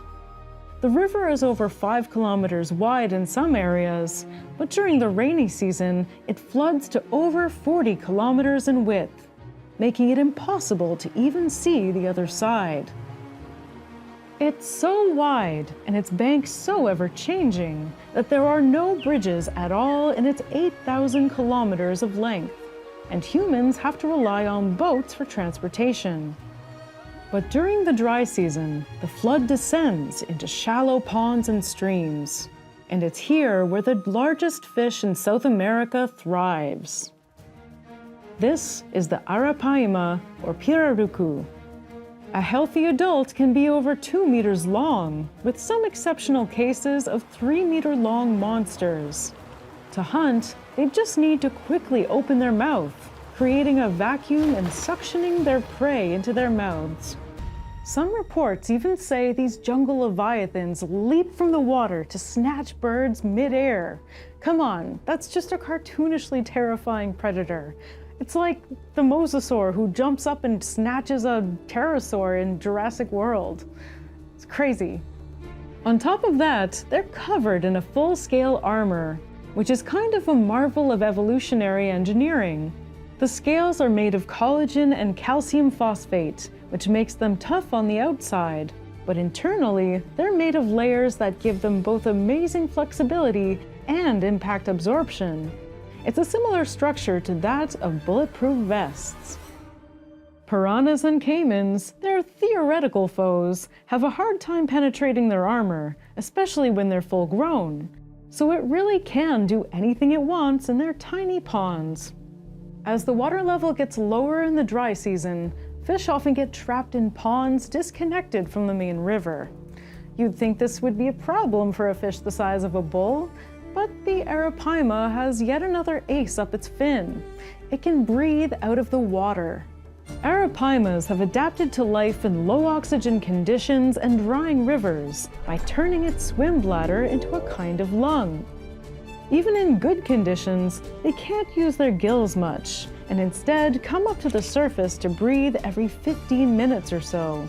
When the rivers and ponds get lower, they can drag themselves to another body of water for short distances. Unfortunately, their size, armor, and surfacing behavior, which make them fearsome predators in their environments, have also made them very attractive to fisherfolk. And due to overfishing, they're an endangered species. Fisherfolk can spot them when they come up to breathe, and they can use live bait, or even beef and chicken organs as lures to catch them. Their meat is said to taste good, and they have enough of it to feed multiple people for several days. Their scales can be used to make tools, like files and polishing materials, and in some cases, jewelry. There are conservation efforts, like fishing bans in areas of their range, but enforcement can be tricky in the middle of the jungle. The only other fish that can hold an underwater candle to the Arapaima in terms of size is the Piraiba catfish. There are reports of some of these catfish reaching lengths of over 3.5 meters long, or about 2 average-sized men stacked one on top of the other. Like the Arapaima, these catfish can breathe air from the surface and survive outside of the water for short periods of time. Their barbels or whiskers are full of chemoreceptors and pressure sensors. They can sense and smell any potential prey in their vicinity. Once it gets close enough, they'll strike. These catfish are most active at night, and they're one of the many reasons not to go to the river after sunset. Another reason not to do it? Boiling water. Some areas of the Amazon River are almost at boiling point. The highest reported temperature in the water is 99 degrees Celsius, or 210 Fahrenheit. This was recorded in an area of Peru called Chene Timpisca. Waters from the Andes go underground and get heated by the Earth's mantle. When they resurface, they're hot enough to kill most animals for several kilometers. As you can imagine, any animal that falls in gets cooked alive. Thankfully, they're far away from the massive waves the river experiences. Yeah, killer waves are yet another thing you have to think about when you're an Amazonian animal.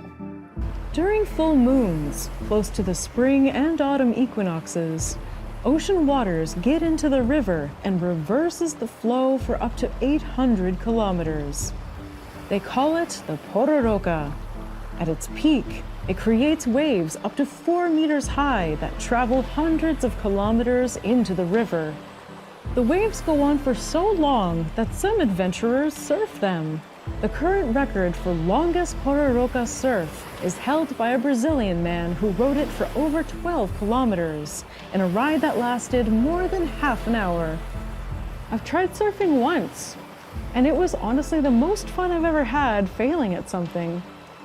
That actually sounds like a lot of fun.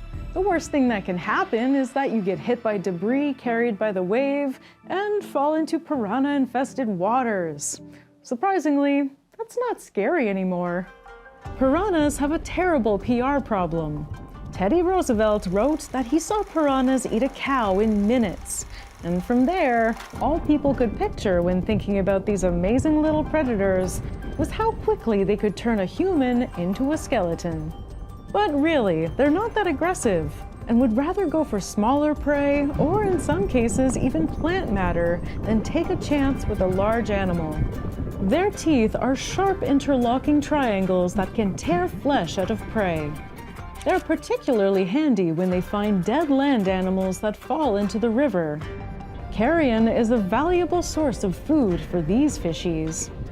It is true that some species, like the red-bellied piranha, can travel in shoals, but these are mostly defensive maneuvers, since their waters are full of arapaimas, river dolphins, caimans, and herons just waiting for a chance to devour them. While there are hundreds of piranha bite reports annually, most are just single bites to the foot, often a defensive reaction to someone getting too close to their nest. So of all the Amazonian animals that you should know about, this is one I want you to know is more chill than you might have thought. They just look unreasonably scary for a fish their size, but that's not their fault. Their teeth are terrifying, but it could be worse. Imagine if they had human teeth. Oh God, why?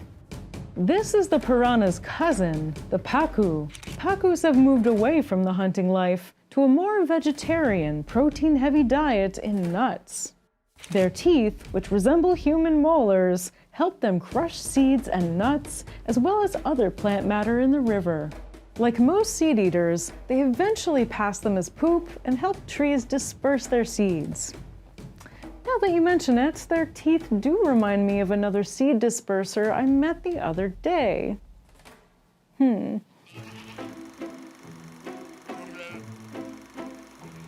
So no, this isn't a weirdly specific mermaid with the mouth of a human and the body of a fish. It's just a specialist, and specialists tend to be a little weird.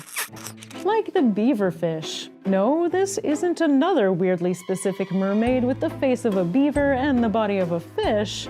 Rather, it's a relative of the common pleco, a cute fish kept in aquariums all over the world. Beaverfish, or panaques, are suckermouth catfish with specialized teeth designed to scrape wood and tough plants. Their sucker mouths help them attach themselves to wood, while their teeth slowly gnaw at it. Their gut bacteria digest the wood and turns it into nutrients and energy for the fish. And if someone tries to interrupt its lumberjack ways, they have fin spines that stab anything that tries to bite it. Yep, this is a fish that's best left alone. In fact, it's best to leave alone anything at the bottom of the river, especially if they have serrated, venomous barbs and aren't afraid to use them. The bottom of the river is home to river stingrays. There are several species with varying degrees of danger, but they all have incredibly painful venom. In some areas, they're even called something like the "you wish you weren't here" fish. The saying is actually a little darker than that, but we can't say it due to community guidelines. Beyond unimaginable pain, the stings can cause infections, ulcers, and necrosis. They're thought to have evolved to perforate the tough skin of caimans, so of course, it's easy for them to defend themselves from humans. Ouch. First Steve Irwin and now this? Stingrays are kind of getting in my bad books. Just kidding. I love them, just far away from where I swim. But okay, we've beaten around the bush for too long now. We promised you vampire fish, and we're going to give it to you. This is the candiru. Candirus are parasitic fish. They're long and thin and have a great sense of smell. It looks for the ammonia-rich water coming out of the gills of larger fish, like most of the ones we've mentioned in this episode. Once the host is found, it attaches itself to gill chambers and sucks on blood until it's full.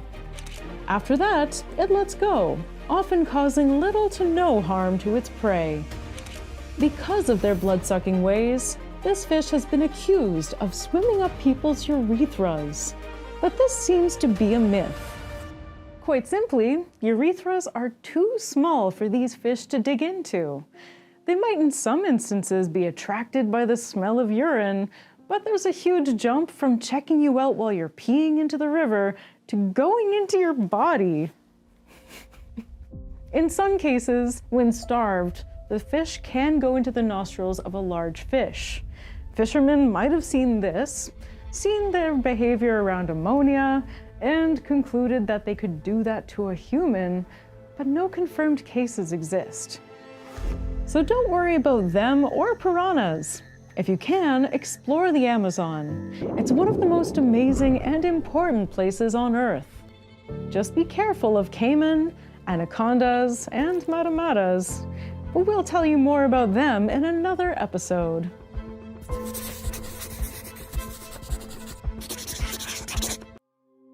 You see the light for the first time.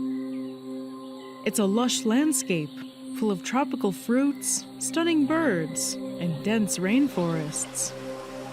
You seem to be in paradise, but it's a Central American rainforest. Close enough, but bad news. You look up and a mossy-limbed coconut is holding you. You have just been born a sloth. You're in for up to 40 years of fear. This is why it sucks to be a sloth. You might have seen a sloth lazily hanging from a tree and eating a banana, and thought to yourself, dang, that's the life I deserve. But I'm here to burst that bubble. Sloths aren't having a good time. You're in for a rude awakening. You, a three-toed sloth.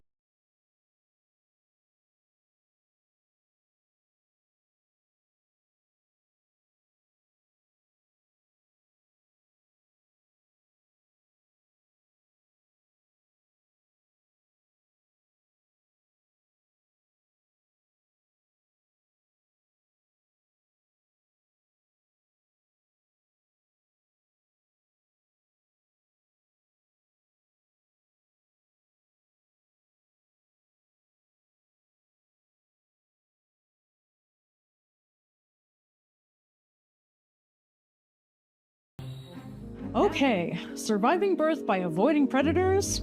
Check. What's next on the agenda? One of the greatest pleasures in life. Food!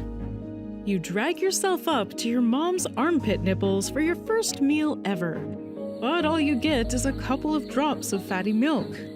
Sloths make milk more slowly than other animals of the same size. You'll have to get used to very small meals throughout the day until you're able to eat solid food. This is the first month of your life. You use your mom's belly as a hammock and survive on milk droplets. Now it's time to climb around on your own, under mom's supervision, of course. You eat your first fruits and leaves, but soon realize it makes you feel weird. Your temperature goes up and down as you digest. But just like everything else in your life, this is a very slow process. Food can take up to a month to go through your body. It's so slow that if you were starving and then had a full meal, the food might not be processed fast enough to nourish your body. Starving with a full belly of food is more common than you'd think in the sloth world. Then there's the permanent issue of predators. You see your first ocelot on the prowl. Thankfully, your texture and coloration hides you well enough. But all it takes is one predator to spot you, and you're done. Slowly waving your arms might amuse a jaguar for a second, but soon after, you'll be in its jaws. But today is not that day. You can go back to your mom and hang on to her for comfort and safety. Time goes by quickly for a slow animal, and the next thing you know, a year has passed, and you're officially too big to be carried around by your poor mom. It's time to say goodbye to the sloth that has been watching you since the moment you were born. If you're lucky to be born in an area with lots of food, you might not have to travel too far to establish your own territory. But if there aren't enough fruits and leaves, you'll have to venture into a strange land, and you might have to go down to the dreaded ground. Your body is optimized for energy conservation. Your muscles are built for hanging, not for walking. Your locomotion is closer to that of a slug, dragging yourself along the floor, than to other mammals. Your top speed is 4 meters per minute, or 0.25 kilometers per hour. It takes you about 20 minutes to sprint through a football field. Not that you know what a football field is. And the whole time, you're vulnerable.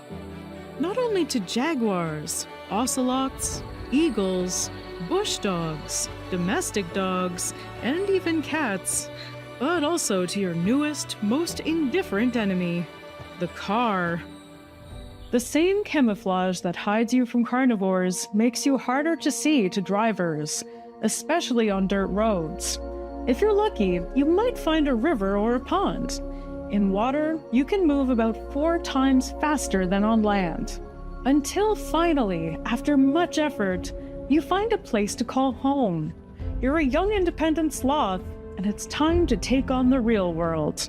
But first, you have to rest for a few days. Some friendly apes help you along the way. Maybe they're not all that bad. The world is dangerous and exciting for the first time. A sense of elation fills you briefly, and then it turns into dogged determination. You must find food. Unfortunately, all the good fruits are usually taken by monkeys, bats, and other fast-moving animals. Leaves will have to do. You spend your foraging time looking for young leaves. They're softer, easier to digest, and less likely to have chemical compounds that make you sick. After gorging yourself on the best leaves, you can finally go back into hiding. The benefit of a slow metabolism is that since you don't expend a lot of energy, you don't need to eat a lot of calories. 70 grams, or about 2 cups of leaves, will keep you going for the day. After that, you can go back home and nap for up to 20 hours. Your multi-chambered stomach, full of gut bacteria, slowly breaks down leaves, though a single leaf can stay within you for 4 weeks. At long last, your belly grumbles. It's time to turn those leaves into fertilizer. You can't risk pooping and having the stank attract predators. So you head all the way down to the forest floor. Dig a hole, do your business, and then cover it. While you're doing that, you notice something weird. Bugs crawl out of your fur, land on your poop, and then jump back into your fur. Great. As if being covered in bugs wasn't bad enough, you happen to have freaky bugs that are into your poo. There's gotta be a rational explanation for this, right? Thankfully, yes. You don't move much, you're permanently wet because you live in a rainforest, and you turn leaves into nutritious balls of energy. You're the perfect home for a moth. There are entire colonies between your long strands of hair. When you go to relieve yourself, the moths jump down to lay their eggs in your poo. Their babies will eat it and eventually grow to look for you or another sloth to spend their days on. But as they spend more time scurrying around your back and belly, they start leaving their droppings on you. It's very rude guest behavior. Their feces are plant food, and soon literal algae will start growing on you. You have a new shade of coat now. The green helps you hide in the forest, and when you groom yourself, the algae is edible. It's one of the few recorded instances of edible clothes in the animal kingdom. You like the moth now. You're feeling good, you're feeling strong, you're in the prime of your life. But something is missing. Your biological clock's alarm rings. It's time to make some babies. You hear a screech in the distance, and it's the sexiest sound you've ever heard. It's a female three-toed sloth's mating call. It goes a little like this.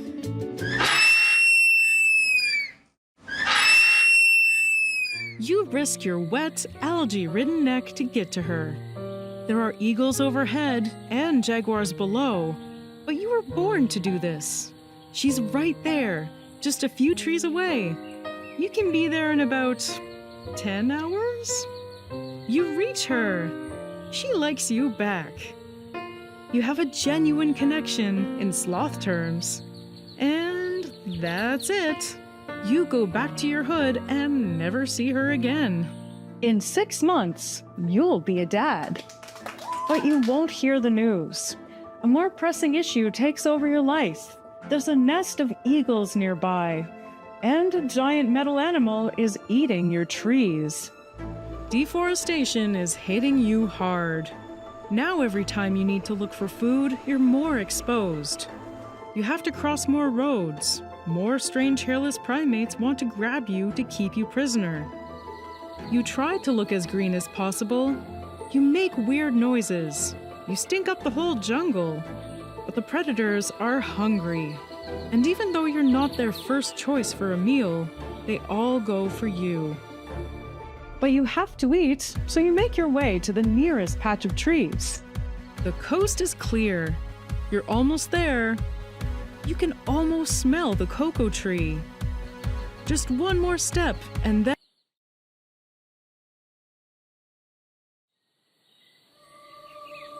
It's been a wild ride.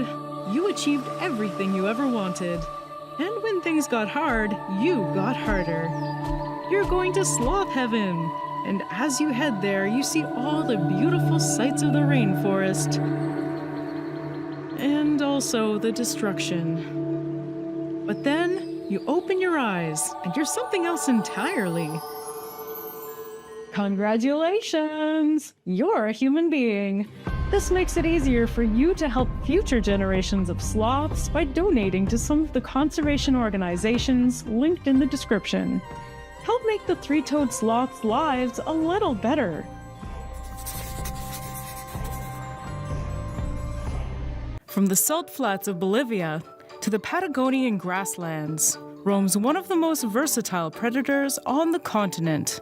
Despite being one of South America's most widespread felines, this voracious hunter is a ghost. Rarely seen and even less studied, this is South America's best kept secret. The Geoffrey's cat.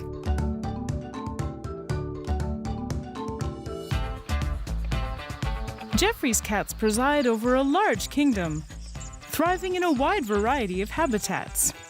Mountains, forests, savanna, shrub, and grassland.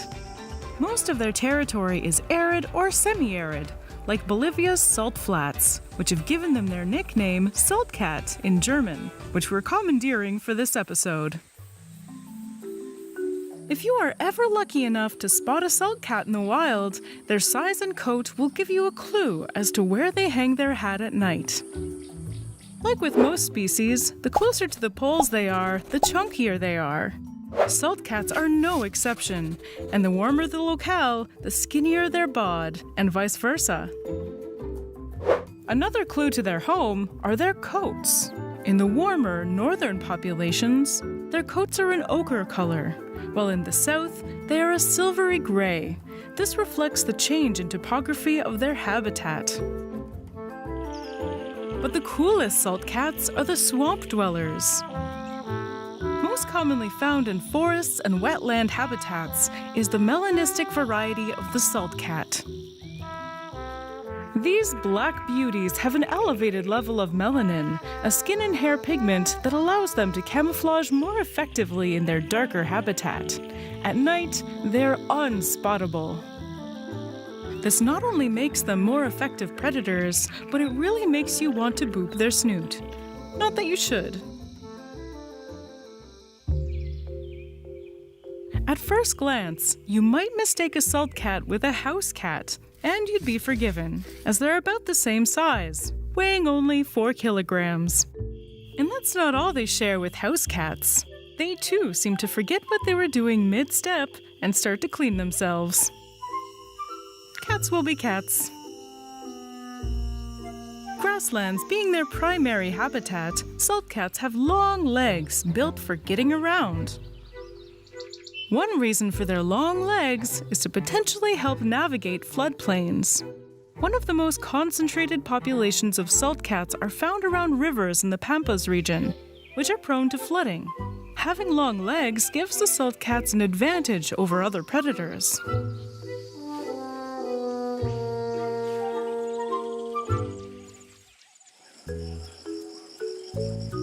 While they aren't as arboreal as some of their cousins, they are adept in the trees, whether to escape a predator, to ambush prey, or to communicate with other salt cats.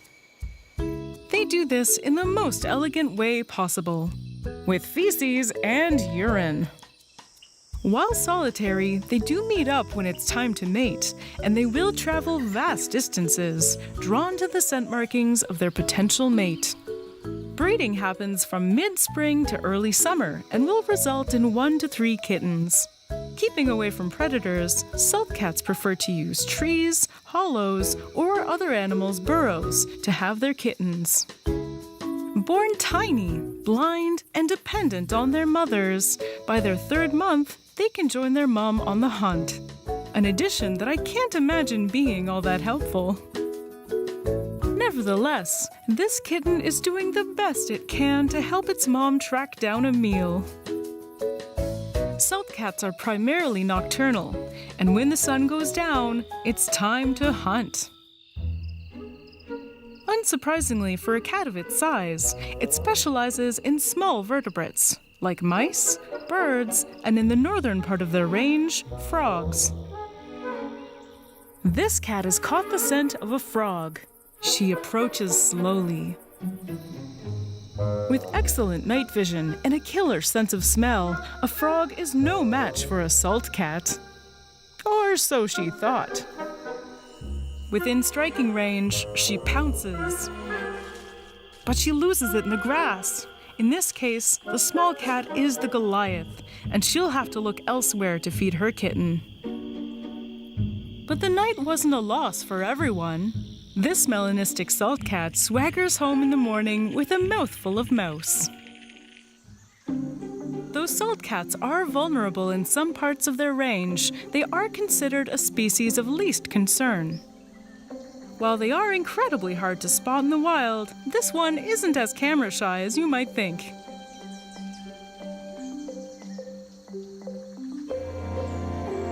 Who says cats don't like selfies? Living primarily in grasslands, these cats haven't suffered much from deforestation. They do struggle with habitat destruction, especially with the construction of roads in their territory, and cars are a leading cause of death for Geoffrey's cats. But often, their territory is converted into farmland in which they can survive, as where there's farms, there's mice. Geoffrey's cats also fall victim to poachers, and their pelts are the second most trafficked in the world. That said, like most small cats, Geoffrey's cats, or salt cats, are incredibly understudied and underfunded. We are still just scratching the surface of what we know about these elusive felids. And until we know more, they will remain South America's best kept secret.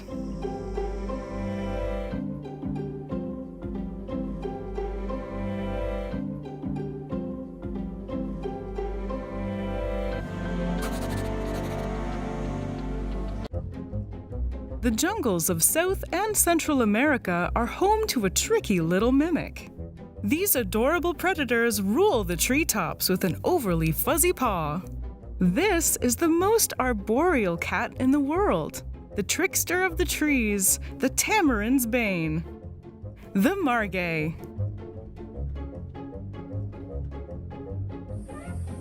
The Margay, or painted cat, is the middle child of the Leopardus genus, fitting in between the smaller oncilla and the larger ocelot. If ocelots are mini jaguars, then Margays are mini ocelots. Ocelots can weigh up to 15 kilograms, while a Margay will weigh at most 4 kilograms. Despite being roughly a third of the size, a Margay can be hard to tell apart from an ocelot, but the big clue is their eyes. Margays have giant puss-in-boot eyes that stand out much more than an ocelot's. While the ocelot's size and adaptability have allowed it to conquer a myriad of terrain, the Margay is a specialist. And their area of choice? The treetops. Margays are one of the, if not the, most arboreal cats in the world. Allowing them to conquer such a physically challenging habitat are a series of evolutionary adaptations. First and foremost, their feet. Jungle trees are full of twists and turns, and only the most dexterous of species are able to navigate them with any sort of skill. It's this demanding habitat in which New World monkeys, with their prehensile tails and opposable thumbs, thrive. Similarly, Margays have evolved their own tools to get around. They have ankles that can turn up to 180 degrees.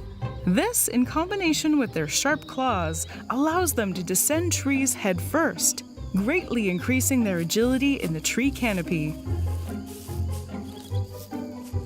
They also have very long tails, which allow them to balance in the treetops, a key tool in hunting their prey of choice. Tamarins, and other New World monkeys. In order to traverse the jungle canopy with any speed, you have to be able to make decisions very quickly and adapt to new situations at the drop of a hat. Branches may not lead where you expect, and prey species may be more familiar with their territory than you are. If you're not smart, they'll outmaneuver you. Margays are very intelligent, and while they are experts in navigating the trees and can jump up to 3.5 meters horizontally, they know that sometimes it's smarter to let the prey come to you. These cats are tricksters. Instead of chasing down prey, they've been known to mimic them instead.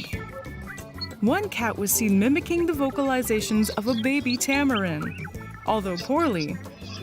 And when the adults showed up to see what was going on, it pounced. While the jungle canopy provides a lot of different prey options, like bats, birds, and monkeys, they will venture more into the territory of their larger cousins, the ocelot, when the opportunity is right. This Margay has spotted something moving on the ground. A rat! She starts to make her way down the tree. Having not seen the Margay descending from the canopy, this rat's day is about to get a lot worse. The Margay silently advances. Its massive paws help mask the sound of its approach. She pounces. But this rat isn't going down without a fight. The rat jumps, kicks, and bites, trying to ward off its attacker. It looks like the rat might make it out alive. But at long last, the Margay gets a hold of the rat's neck and crushes its windpipe. A good day for the Margay is good night for the rat. Margays are nocturnal and usually spend their days asleep in the trees, but this opportunity was too good to pass up. With their giant eyes built for night vision and their giant paws built for climbing, it's easy to say that these are the cutest predators in South and Central America. But something that makes them even cuter, their fur. Like their cousins, their coats are covered in dark rosettes and streaks, meant to mimic dappled sunlight on the jungle floor. But they have an added feature. They have extra fuzzy fur, but no one really knows why. In fact, in Brazil, they are colloquially known as gato peludo, which means extra furry cat. Unfortunately, this coat is one of the reasons why they are listed as a near-threatened species. Their coats can be a hot item on the black market, and thus make Margays a popular target for poachers. They also suffer much more so than their less arboreal relatives from deforestation. Massive areas in their range can no longer sustain them or their prey due to fragmentation, deforestation, and urbanization, and their populations are only healthy in the Amazon basin. As we continue to segment their populations by dividing them with roads, farms, and cities, their numbers will continue to decline.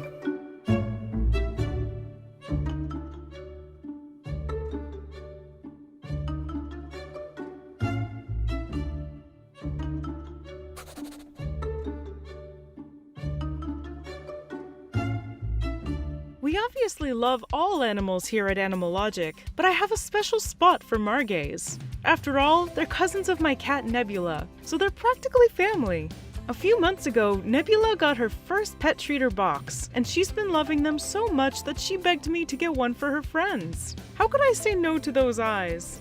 Now her friends are enjoying all natural treats and toys, selected just for them. Both her canine and feline friends are enjoying boxes designed to fit their size and any allergies or dietary restrictions they might have. It's great for owners too. I've saved time and money over the last 2 months by subscribing to Pet Treater, and it gives Nebula and me something to look forward to. I have so many pictures of her pouncing all over her new treats and toys. Go to pettreater.com/animalogic and use your coupon code Animalogic to get 50% off your first month of your subscription. And share your cute pictures with the Pet Treater community. Thank you, Pet Treater! What should I talk about next? Please let me know in the comments.